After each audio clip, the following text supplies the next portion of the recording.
Now, bakit naman hindi gagawin ng Dutch police yan? Dahil alam po nila na meron akong asylum. Gusto ko rin ng bloodbath. Kung nandyan ako, dalawa kami magba-bloodbath. Okay? ASAP yan, no? So sana umabot this week, no? Kung hindi man next week, no? Enzo Recto, kalaban ang katiwalian at kasinungalingan, kakampi sa katotohanan at kabutihan. Sa iba pang balita, kumpiyansa si dating presidential spokesperson Harry Roque na hindi siya may papadeport ng Netherlands kahit humingi pa ng tulong ang Department of Justice o DOJ sa Interpol dahil sa kanyang asylum status. Sinabi ni Roque na wala pa siyang natatanggap na warrant of arrest kaugnay ng kasong qualified human trafficking na may kinalaman sa operasyon ng Lucky South 99 Pogo Hub. Pinuna rin niya ang umano'y pagbuo ng tracker team ng PNP-CIDG para hanapin siya at ang kanyang kliyente na si Cassandra Ong.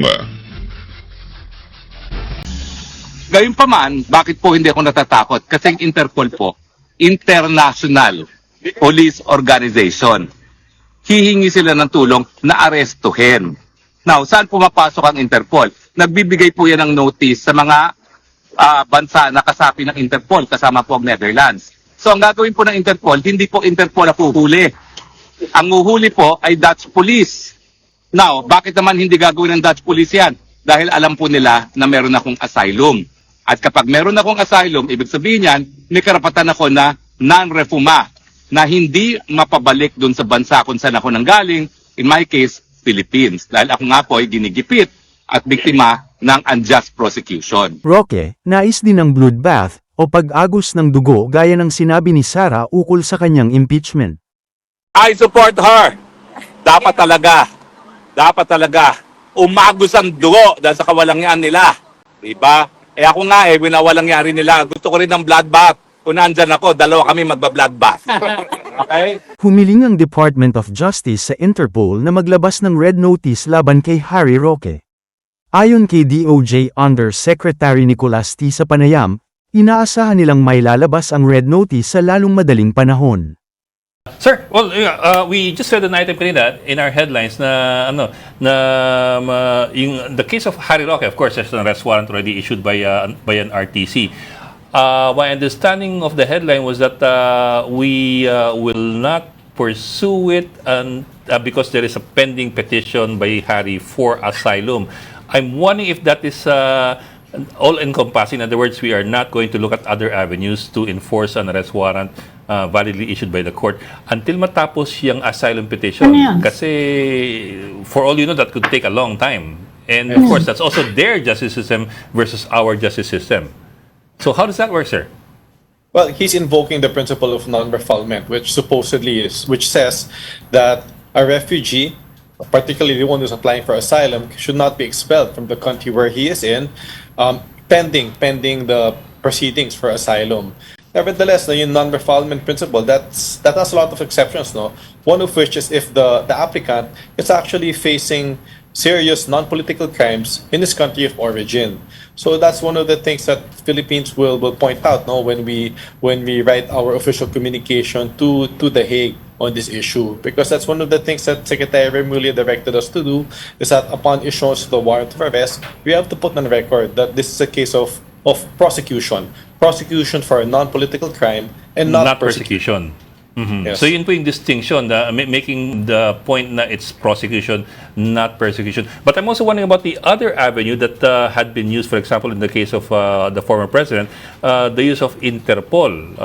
Kasi this is a trafficking issue. I mean, I understand it's a trafficking case. I wonder if that's also applicable, going to the Interpol to go for Harry. That's correct. It's a possibility. In fact, we've already triggered the process to request for a red notice from the Interpol, and hopefully, if it's granted to us, it will come out, and we'll see how it goes. Now, if upon implementation, if the government of the Netherlands will allow the application of the principle of non-refoulement. This was coursed through the DFA, USEC, or was it the DOJ who worked with the Interpol on this? It will be for this one is through PCTC, okay. the So red notice, PCTC but the other pa rin. communication on the government's view that this is a case of prosecution, it will be coursed through the DFA. Yusek, may balak ba kayo to seek the cancellation of the passport of Attorney Roque? Yes, no. Again, for this, itong mga remedyo natin na to, hindi lang naman kay Attorney Harry Roque, dahil wag natin kalimutan no, na itong kasong to, napakadaming mga respondents, 48 sila, no? Lagi lang na distract ang mga taong bayan dahil kay Harry Roque to, no? So, yung mga remedyo natin, kasama na din yung pag walang visa ng passport at paghiling ng tulong sa Interpol, sakop nito yung mga respondents na applicable itong ganitong remedyo na to. But you've May started...